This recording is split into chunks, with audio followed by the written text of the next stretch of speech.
नमस्कार दोस्तों, मेरा नाम है राज के वर्मा और आप देख रहे हैं रिपोर्टर जी। आज हम बात करेंगे एक ऐसे सेक्टर की जो कभी देश की अर्थव्यवस्था का ताज था, लेकिन अब लगता है उस ताज पर धूल जम रही है। रियल एस्टेट, वही सेक्टर जहां सपनों के घर बिकते हैं, लेकिन अब वो सपने टूटते नजर आ रहे हैं। दोस्तों, कुछ लोग लगातार ये दावा कर रहे हैं कि रियल एस्टेट सेक्टर में सब चंगा है और सवाल उठाते हैं कि मैं तथ्यों के बगैर रियल एस्टेट के डूबने की कहानी बताता हूं। तो चलिए दोस्तों, आपके साथ मिलकर आज हम उन लोगों को तथ्यों के साथ जोरदार जवाब देते हैं। दरअसल खबर आई है कि देश के 9 बड़े शहरों में घरों की बिक्री जनवरी-मार्च 2025 की तिमाही में 23% गिर गई है। जी हां, 23%। यह कोई छोटा मोटा आंकड़ा नहीं साहब, यह चेतावनी है, एक सायरन है जो चिल्ला चिल्ला कर कह रहा है कि कुछ तो गड़बड़ है। लेकिन सवाल यह है, क्या यह सच में मंदी की शुरुआत है? आज हम तथ्यों, सबूतों और आंकड़ों के साथ इसकी परतें खोलेंगे। तो चलिए शुरू करते हैं। पहला सबूत, 23% की गिरावट। क्या कहते हैं आंकड़े? प्रॉप इक्विटी नाम की रियल एस्टेट डेटा कंपनी ने अपनी ताजा रिपोर्ट में खुलासा किया है, जनवरी मार्च 2025 में 9 बड़े शहरों दिल्ली एनसीआर, मुंबई, बेंगलुरु, हैदराबाद, चेन्नई, कोलकाता, पुणे, ठाणे और नवी मुंबई में घरों की बिक्री 1,36,702 यूनिट से घटकर 1,05,791 यूनिट हो गई है, यानी कि 23% की गिरावट।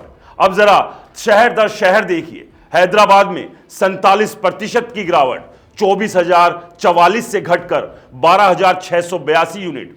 मुंबई में 27% की कमी, 13,878 से 10,077 यूनिट। ठाणे में 16% की गिरावट, बेंगलुरु में 13%, चेन्नई में 9। सिर्फ दिल्ली एनसीआर और बेंगलुरु में थोड़ी बढ़त दिखी, 10% की। लेकिन कुल मिलाकर तस्वीर साफ है, बिक्री का ग्राफ नीचे जा रहा है। यह आंकड़े चीख चीख कर कह रहे हैं कि लोग घर नहीं खरीद रहे। लेकिन क्यों? क्या जनता के पास पैसे नहीं है या फिर कीमतें ऐसी है कि सपने बिकने बंद हो गए? दूसरा सवाल, आसमान छूती कीमतें और जिम्मेदार कौन? अब जरा कीमतों की बात करते हैं। पिछले कुछ सालों में रियल एस्टेट सेक्टर की कीमतें आसमान छू रही है। 2024 में प्राइमरी हाउसिंग मार्केट में औसतन 21% की बढ़ोतरी हुई थी। मुंबई में एक 2 BHK फ्लैट की कीमत 2 से 3 करोड़ तक पहुंच गई। दिल्ली एनसीआर में 50 लाख से नीचे कुछ मिलना मुश्किल है। बेंगलुरु में किराए जितने बढ़े हैं उतने में तो पहले पूरा घर आ जाता था। लेकिन कीमतें कौन तय कर रहा है? डेवलपर्स कहते हैं डिमांड है इसलिए बढ़ा रहे हैं। लेकिन जब डिमांड ही 23% गिर गई तो कीमतें क्यों नहीं गिरी? ये तो वही बात हुई कि दुकान पर कोई ग्राहक नहीं आ रहा, लेकिन दाम दुगने कर दीजिए। जनता से पूछिए, वो कहेंगे पैसे कहां से लाएं? EMI भरते भरते जान निकल जाती है। तो क्या ये कीमतों का बुलबुला है जो अब फूटने वाला है? तीसरा तथ्य है ब्याज दरें और EMI का बोझ। रिजर्व बैंक ऑफ इंडिया ने 2023-24 में रेपो रेट बढ़ाकर बैंकों पर दबाव डाला। नतीजा, होम लोन की ब्याज दर 10 से 11% तक पहुंच गई। एक 50 लाख का लोन लेते हैं तो 20 साल की EMI करीब 50 से 55 हजार रुपए महीना।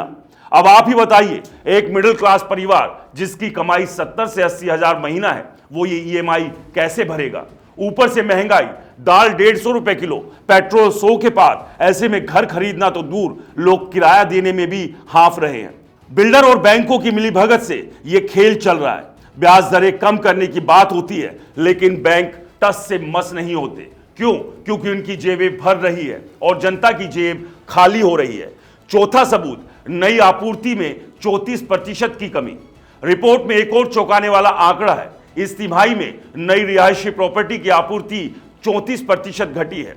1,22,365 यूनिट से 80,774 यूनिट।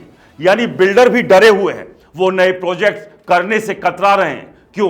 क्योंकि उन्हें पता है बिकेगा नहीं। पिछले 3 साल की रिकॉर्ड डिमांड के बाद अब करेक्शन की बात हो रही है। लेकिन यह करेक्शन क्या है? कीमतें नीचे लाना नहीं। बिल्डर कहते हैं हम प्रोजेक्ट कम करेंगे लेकिन रेट नहीं घटाएंगे। अरे भाई, जब माल नहीं बिक रहा तो दाम क्यों नहीं घटाते? ये तो वही बात हुई कि दुकान बंद कर दो लेकिन सामान सस्ता मत करो। जनता को क्या मिलेगा इस करेक्शन से? कुछ नहीं, बस बिल्डर का नुकसान कम होगा और जनता का सपना अधूरा रहेगा।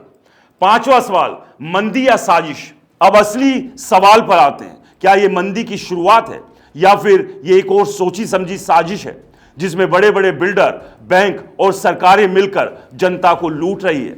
2008 की मंदी याद है? तब भी रियल एस्टेट का बुलबुला फूटा था, कीमतें गिरी, प्रोजेक्ट्स रुके, नौकरियां गई। लेकिन भारत उससे उबर गया।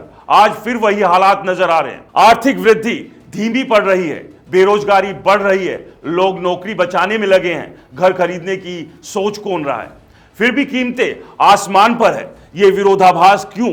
क्या ये इसलिए कि बड़े प्लेयर अपने मुनाफे को बचाना चाहते हैं और छोटे खरीदारों की बलि चढ़ाई जा रही है? अब आखिर में जनता कहां है इस कहानी में? जरा ठहरिए, इन सब आंकड़ों, कीमतों और ईएमआई के खेल में जनता कहां है?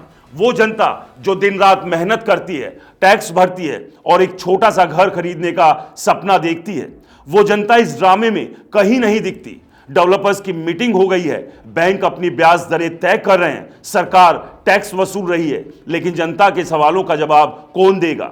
बेरोजगारी का क्या? किसानों की बदहाली का क्या? पानी की किल्लत का क्या? ये सवाल रियल एस्टेट के चमचमाते होर्डिंग्स में नहीं दिखते। वहां तो बस लग्जरी लिविंग और ड्रीम होम्स के वादे हैं। लेकिन सच ये है, ये सपने अब सिर्फ अमीरों के लिए है। मिडिल क्लास और गरीब तो बस किराए के मकानों में सिसक रहे हैं।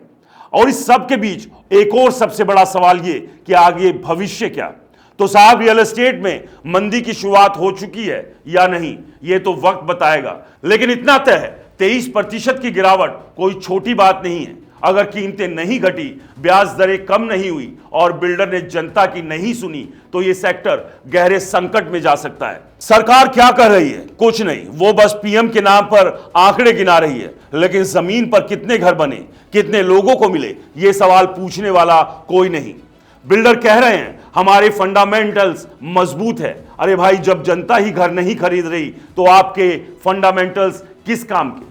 तो सबसे बड़ा सवाल यही है, क्या 2025 में रियल एस्टेट सेक्टर के भीतर अब रिसेशन शुरू हो चुका है? क्योंकि अगर आंकड़ों की बात करें, और ये आंकड़े हमारे नहीं हैं, ये उसी एजेंसी के हैं जो कि रियल एस्टेट सेक्टर से जुड़ी हुई है, और वो कहती है कि 23% की गिरावट रियल एस्टेट सेक्टर में, यानी कि देश के रियल एस्टेट सेक्टर में आ चुकी है। और यही बताती है कि धीरे धीरे रियल एस्टेट सेक्टर डूबने की कगार पर है। और अगर इसे बचाना है तो बिल्डरों को सोचना होगा कि जो ये मनमानी कीमतें बढ़ा रखी है, इसे वो कम करे, ताकि एक आम आदमी, मध्यम वर्गीय आदमी अपने घर के सपने को पूरा कर सके। आपको क्या लगता है, क्या रियल एस्टेट सेक्टर में सच में मंदी के दौर की शुरुआत हो चुकी है? हमें कमेंट्स कर जरूर बताएं। नमस्कार।